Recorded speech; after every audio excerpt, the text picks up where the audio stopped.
ونصلي على رسوله الكريم وخاتم النبيين وعلى آله وأصحابه وأزواجه وأهل بيته وأصهاره وأنصاره وأشياعه ومحبيه وأمته وعلينا معهم أجمعين. أما بعد، عن علي بن أبي طالب رضي الله عنه قال قال رسول الله صلى الله عليه وسلم: إذا كانت ليلة النصف من شعبان فقوموا ليلها وصوموا نهارها، فإن الله ينزل فيها لغروب الشمس إلى سماء الدنيا فيقول: ألا مستغفر لي فأستغفر له فأغفر له، ألا مسترزق فأرزقه، ألا مبتلا فأعافيه، ألا كذا ألا كذا، حتى يطلع الفجر. رواہ ابن ماجہ. صدق اللہ ورسولہ النبی الکریم. حضرت علی رضی اللہ عنہ سے روایت ہے، نبی اکرم صلی اللہ علیہ وسلم نے فرمایا کہ جب شعبان کی 15ویں رات ہو تو اس رات میں عبادت کرو اور دن کو روزہ رکھو، کیونکہ اللہ تعالی آسمان دنیا پر غروب شمس سے ہی اپنی تجلی فرماتے ہیں اور صبح تک اللہ تعالی آسمان دنیا پر ہی رہتے ہیں، اور اللہ تعالی کی طرف سے یہ ندا ہوتی ہے: الا مستغفر لی فاغفر له، کوئی ہے مجھ سے بخشش مانگنے والا کہ میں اس کو معاف کر دوں. الا مسترزق، کوئی ہے مجھ سے رزق طلب کرنے والا کہ میں اس کو روزی دے دوں. الا مبتلا، کوئی مصیبت زدہ ہے فاعافیہ، کہ میں اس کی مصیبت سے اس کو نجات دے دوں. الا کذا الا کذا، ہے کوئی یہ حاجت کرنے والا، کوئی وہ حاجت کرنے والا. یہ بار بار ندا ہوتی ہے حتیٰ کہ فجر کا وقت طلوع ہو جاتا ہے. یہ حضرت علی رضی اللہ عنہ سے روایت ہے جس میں یہ الفاظ ہیں کہ اللہ پاک شعبان کی 15ویں رات، یہ شعبان کا مہینہ ہے اور شعبان کی آج 10 تھی اور 11ویں شروع ہو چکی ہے، یعنی آج 11ویں رات ہے. ہفتہ اتوار پیر اور منگل کی رات بنے گی شعبان کی 15ویں رات، اور بدھ کا دن جو ہے وہ بنے گا 15 شعبان کا دن. تو اس حدیث سے ہمیں 2 باتیں بلکہ 3 باتیں معلوم ہوئیں. ایک بات تو یہ معلوم ہوئی کہ ہمیں حکم یہ دیا گیا ہے کہ 15ویں شعبان کی رات ہم عبادت کریں اور صبح کو روزہ رکھیں. یہ ایک بات ہے.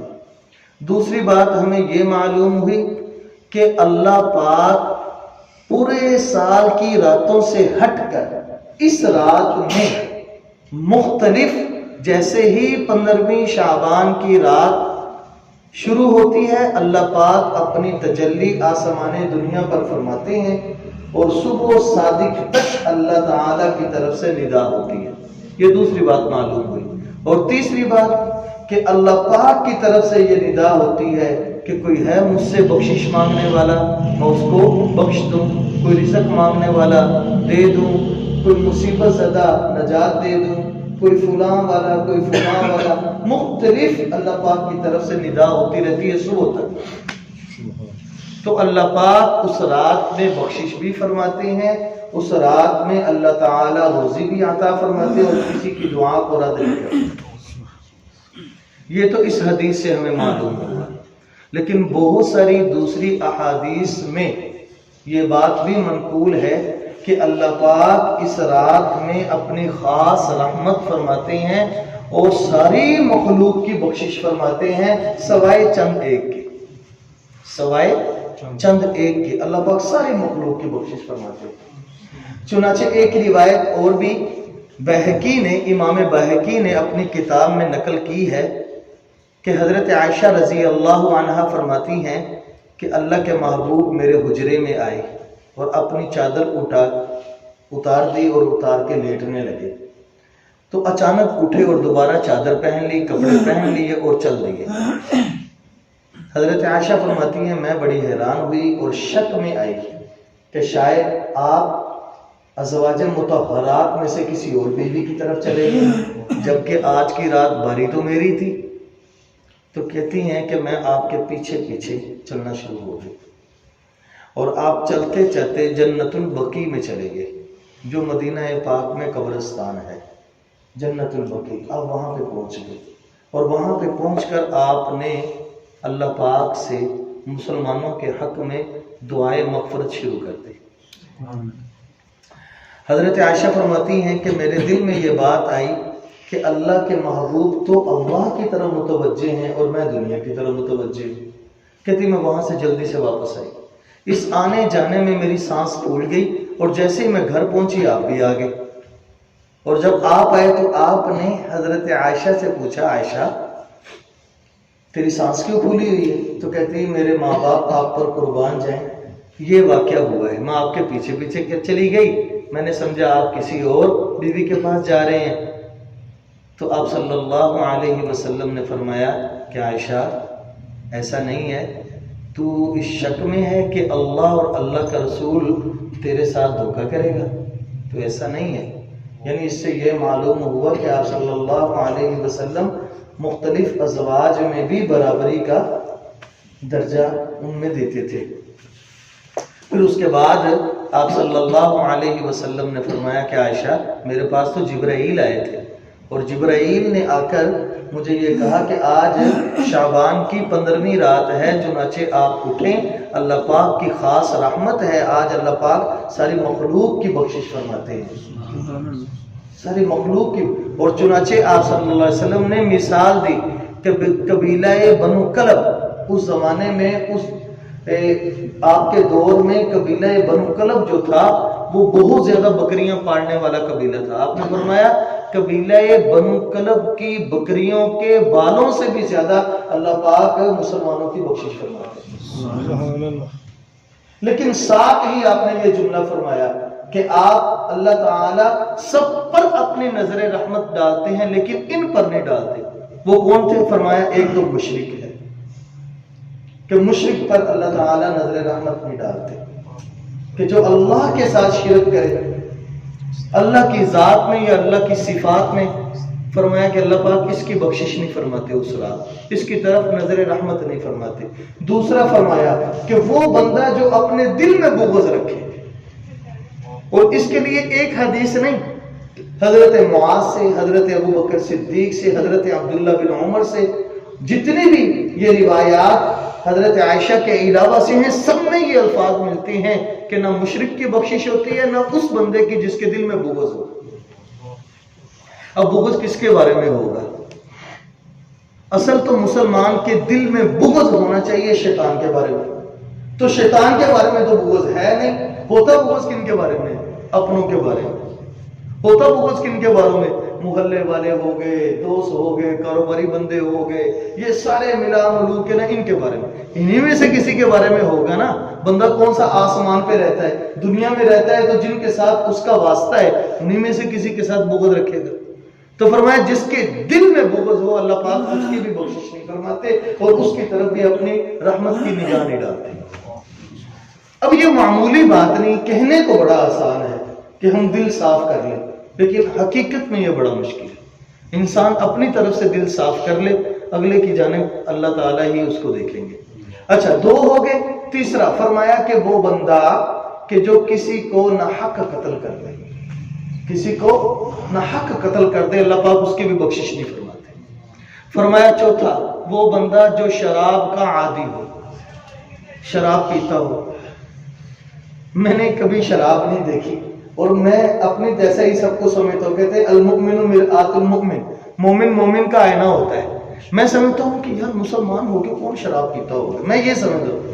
اب مجھے معلوم ہوتا ہے جب ہم اٹھک بیٹھک کرتے ہیں نا کچھ لوگوں میں، تو پتہ چلتا ہے بہت سارے مسلمان ایسے ہیں جو شراب پیتے ہیں۔ تو دل میں نا ایک تیر لگتا ہے جب یہ بات سننے میں آتی ہے کہ یار مسلمان ہو اور شراب پیے، بڑا عجیب سا معلوم ہوتا ہے۔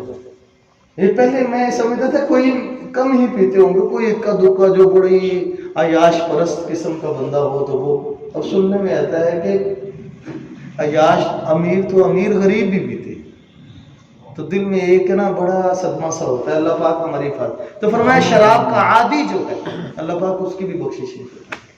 اور پانچواں فرمایا کہ جو ماں باپ کا نافرمان ہے، ماں باپ کے نافرمان کی طرف اللہ پاک رحمت کی نگاہ نہیں ڈالتے۔ اب دیکھو ماں باپ کا نافرمان، اس کی بخشش بھی نہیں ہے اور اس کی طرف نظر رحمت بھی نہیں ہے۔ اور دوسری طرف دیکھو کہ اللہ کے محبوب نے فرمایا کہ جو ماں باپ کی طرف ہنس کر دیکھ لے اللہ پاک مقبول حج اور عمرے کا ثواب عطا فرمائے۔ اب یہ کتنی بڑی بات ہے۔ تو ایک صحابی نے کہا یا رسول اللہ ہم تو اپنے ماں باپ سے بار بار ملتے ہیں، ہمارا آنا جانا گھر میں لگا رہتا ہے۔ تو اللہ پاک کے محبوب نے فرمایا اللہ پاک بار بار ثواب عطا فرماتے ہیں، بار بار۔ تو اللہ پاک نے جن کو اس دولت سے نوازا ہوا ہے اور ان کے والدین حیات ہیں، ان کو چاہیے کہ وہ اس سے محرومی اپنے ہاتھ میں نہ لے۔ اس سے محروم ہے، یہ چند دن کی زندگی ہے۔ ماں باپ اگر کچھ کہہ بھی لے تو کون سا تمہارا ایک جو سیٹ ہے وہ اتر جائے گی۔ یہ پیسے لے بھی لیں تم سے ماں باپ، 1000 2000 لاکھ 2 لاکھ کتنے لے لیں گے، تم ماں باپ پہ خرچ کر کے تو دیکھ اللہ پاک دنیا میں تجھے اس سے زیادہ دے دے گا، اس سے زیادہ دے دے گا۔ تو کر کے تو دیکھ دل کو صاف کر کے۔ تو جن کے پاس یہ دولت ہے ان کو چاہیے کہ وہ اس سے محروم نہ رہے۔ اچھا فرمایا پھر چھٹا فرمایا کہ وہ عورت جو بدکار جو اپنی شرمگاہ کی حفاظت نہ کرتے ہو، فرمایا اس کی بھی بخشش نہیں، اس کی طرف بھی رحمت کی نگاہ نہیں۔ اور پھر 7ویں نمبر پہ فرمایا کہ وہ بندہ جو اپنی شلوار کو ٹخنوں سے نیچے رکھے۔ اب یہ فیشن ہے ہمارے ہاں، شلوار کو ٹخنوں سے نیچے رکھنا مردوں کے لیے فیشن ہے اور ٹخنوں سے اوپر رکھنا عورتوں کے لیے فیشن ہے۔ اور فیشن بھی اتنا عجیب و غریب ہے کہ اس میں نہ تو کسی کو رکھنے پر پیسے ملتے ہیں اور نہ ہی اس کی نوکری میں اضافہ ہوتا ہے۔ یہ شیطان کو خوش کرنے والی بات ہے، جتنی مرضی کر لو۔ اور ٹخنوں سے اونچا کرنا بھی ایسا اونچا نہیں ہے کہ آدھی پنڈلی تک لے جاؤ، بس ٹخنے تمہارے ظاہر ہونے چاہیے۔ یہ حدیث پاک میں آتا ہے ٹخنے ظاہر ہوں تمہارے، تو اس سے کون سا بھائی اپنا ایسا ہو جائے گا فیشن کے۔ تو ہم نے کہا کہ حدیث یہ کہتی ہے کہ شلوار کو ٹخنوں سے اونچا رکھو، بات نہیں مانی۔ انگریز کچھا پہن کے باہر نکلا تو اس کی نقل میں سارے کچھا پہن کے باہر نکل آئے اور سائیکلیں چلا رہے ہیں، کلب میں جا رہے ہیں۔ اچھا وہ فیشن ہے، وہ ٹھیک ہے۔ جب اسلام کہے کہ تھوڑا سا اونچا کر لو تو وہ ٹھیک نہیں ہے۔ کسی کی نقل میں تم پینٹ کو اور اپنا شلوار کو پھٹا ہوا پہن لو تو یہ بڑا اچھا ہے، اور اگر کپڑے پھٹے ہوئے پہننے پڑ جائیں تو وہ برا ہے۔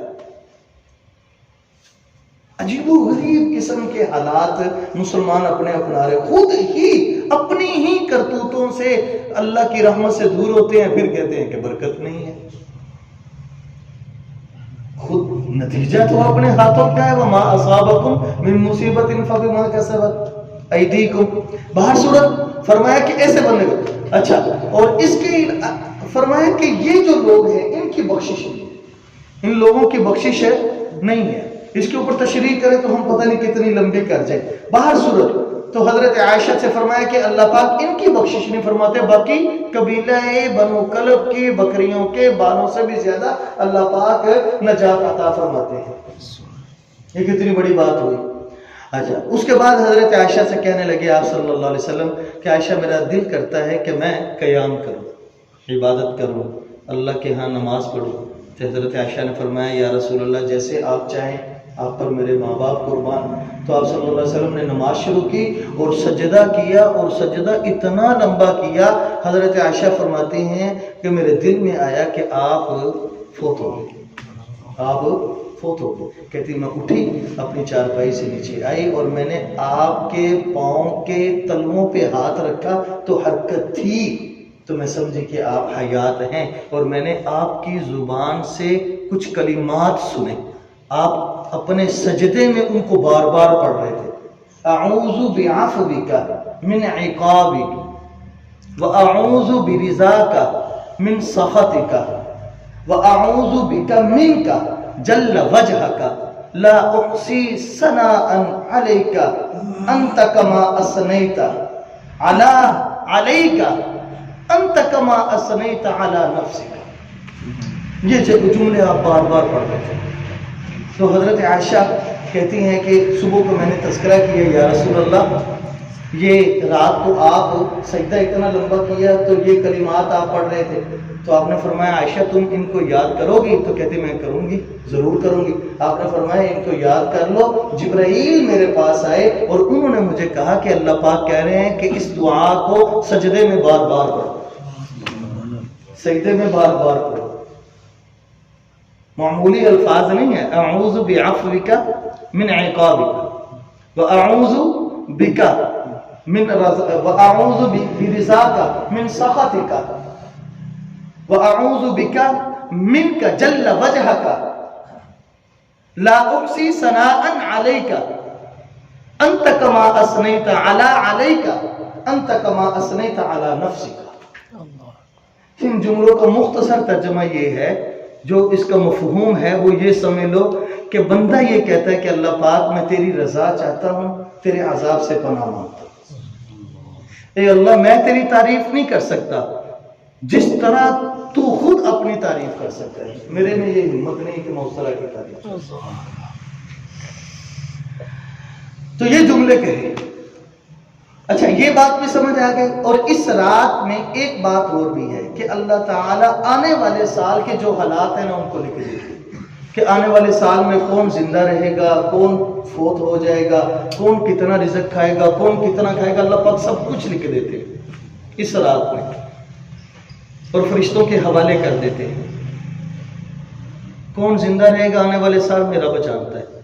مجھے ایک بات یاد آ گئی. حضرت مجدد الفسانی رحمہ اللہ جن کی وفات 1034 ہجری میں ہوئی, آج سے 400 سال پہلے, تو ان کے بارے میں ایک بات ملتی ہے کہ ان کے ایک اپنا مرید تھے, تو انہوں نے یہ بات سنائی کہ 15ویں شعبان کی رات تھی, تو حضرت مجدد الفسانی عبادت کے بعد اپنے گھر میں گئے, تو آپ کی اہلیہ محترمہ سے یہ الفاظ زبان سے نکلے, پتہ نہیں اگلے سال کس کا نام مٹ گیا ہے. تو حضرت مجدد الفسانی کہنے لگے تو ابھی شک اور شبے میں ہے, اس بندے کی کیا حالت ہوگی جو اپنی آنکھوں سے دیکھ کر آیا ہو کہ اس کا نام مٹ چکا ہے. اللہ پاک اپنے ولیوں کو نا الہامی طور پہ بھی کچھ بتا دیتے ہیں. تو کس کا نام مٹ گیا ہمیں کیا پتا, لیکن بندہ یوں سمجھ لے کہ میرا نام مٹ گیا ہے, تو تم مجھے بتاؤ اس کی کیفیت کیا ہوگی.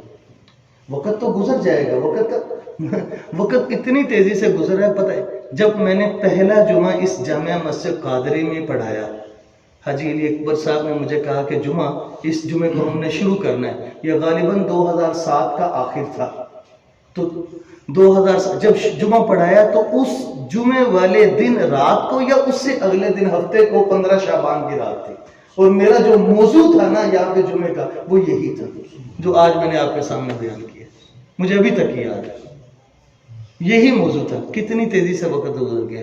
7 8 9 10 11 12 13 14 15 16 17 18 19 20 21 22 23 آ گیا. کتنی تیزی سے گزر گیا. تو میرے محترم دوستو, بہترین حل تو یہی ہے کہ 15 شعبان کی رات میں نا انسان زیادہ نہیں تو کم از کم مسجد میں یا اپنے گھر میں صلاۃ التسبیح پڑھ لے. اور صلاۃ التسبیح کا طریقہ بھی آپ لوگوں کو آنا چاہیے. فرمایا کہ جو صلاۃ التسبیح پڑھتے, اور اس رات میں نبی پاک صلی اللہ علیہ وسلم نے فرمایا 5 راتیں ایسی ہیں کہ اگر کوئی بندہ ان میں عبادت کرے تو جنت اس کے لیے واجب ہو جاتی ہے. جنت اس کے لیے واجب ہو جاتی. 5 راتیں فرمایا 8 ذی الحجہ کی رات، 9 ذی الحجہ کی رات اور بقرہ عید کی رات، یعنی 10 ذی الحجہ کی رات. 3 یہ ہو گئی. فرمایا چوتھی رات عید الفطر کی رات جسے ہم چاند رات کہتے ہیں، اور 5ویں شعبان کی یہ 15ویں رات.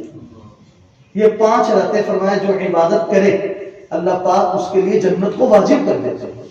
آپ صلی اللہ علیہ وسلم نے فرمایا. اب اس میں عبادت بندہ پڑھ لے، صلاۃ التسبیح پڑھ لے. اگر گھر میں موقع نہیں ملتا تو مسجد میں آ جائے، اور مسجد میں آ کے بندہ کچھ دیر قرآن پاک پڑھ لے، کچھ دیر ذکر کر لے، اور کچھ 2 نفل پڑھ لے یا 4 رکعت صلاۃ التسبیح کی پڑھ لے. فرمایا صلاۃ التسبیح پڑھنے والے کے گناہ بھی اللہ پاک مٹا دیتے ہیں. اور اس کا طریقہ کار کیا ہے؟ کہتے فرمایا کہ ہر رکعت میں 75 مرتبہ تیسرا کلمہ جو ہے وہ پڑھنا ہوتا ہے، سبحان اللہ والحمدللہ ولا الہ الا اللہ واللہ اکبر. حضرت عباس سے فرمایا چاچا جی اس کو آپ ہو سکے تو روزانہ پڑھیں، اگر روزانہ نہ پڑھ سکے تو ہفتے میں 1 بار پڑھیں، ہفتے میں نہیں تو مہینے میں 1 بار، نہیں تو سال میں نہیں تو پوری زندگی میں 1 مرتبہ ضرور پڑھ لیں. اور طریقہ کار یہ کہ انسان 4 رکعت نفل کی نیت باندھ لے، اور اس پہلی رکعت میں جب ہم پڑھتے ہیں سبحانک اللہم وبحمدک وتبارک اسمک وتعالی جدک ولا الہ غیرک، اور اس کے بعد بندہ اس تیسرے کلمے کو 15 مرتبہ پڑھے. 15 مرتبہ پڑھنے کے بعد پھر بندہ اعوذ باللہ من الشیطان الرجیم بسم اللہ الرحمن الرحیم الحمدللہ رب العالمین مکمل پڑھے. اس کے بعد کوئی سورت پڑھ لے، قل هو اللہ احد پڑھ کے پھر سجدے میں رکوع میں جانے سے پہلے 10 مرتبہ پھر پڑھے سبحانک اللہم وبحمدک وتبارک اسمک، نہیں سبحان اللہ والحمدللہ ولا الہ الا اللہ واللہ اکبر، بس اتنا جملہ 10 مرتبہ پھر رکوع میں جائے. رکوع میں جا کے سبحان ربی العظیم اس کو 3 مرتبہ یا 5 مرتبہ یا 7 مرتبہ پڑھنے کے بعد پھر 10 مرتبہ اس کلمے کو پڑھے، تیسرے کلمے کو.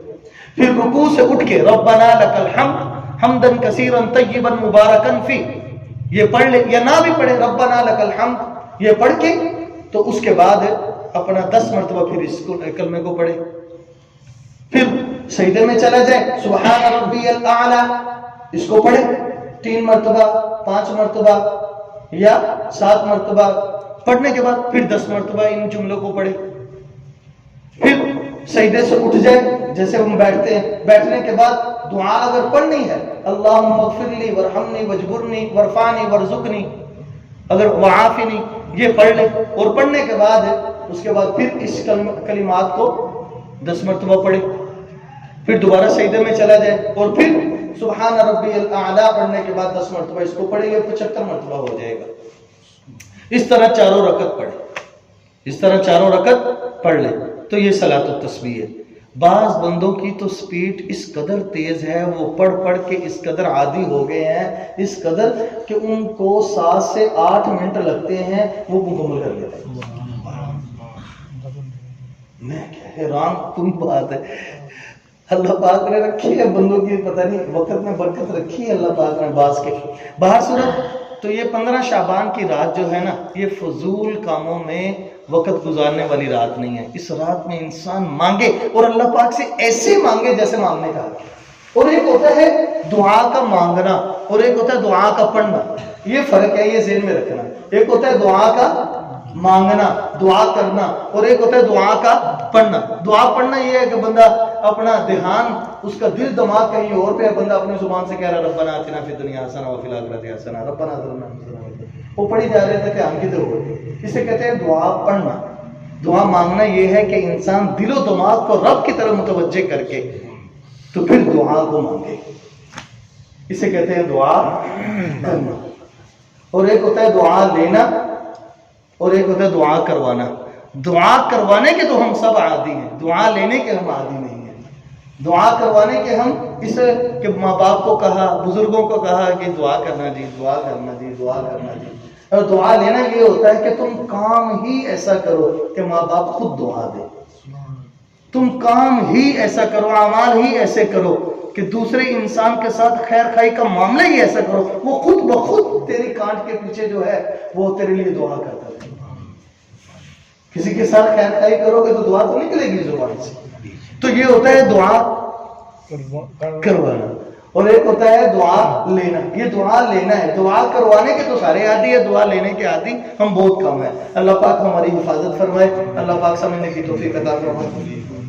نفلی عبادت میں ہاں بہت سارے نا مسجدوں میں لوگ رسم و رواج میں آ جاتے ہیں کہ وہ نفل نماز کی جماعت کرواتے ہیں, یعنی صلاۃ و تسبیح کی جماعت کرواتے ہیں. مختلف مسجدوں میں ہم نے دیکھا. پھر اس کے لیے باقاعدہ اعلان, باقاعدہ اشتہار چھوڑا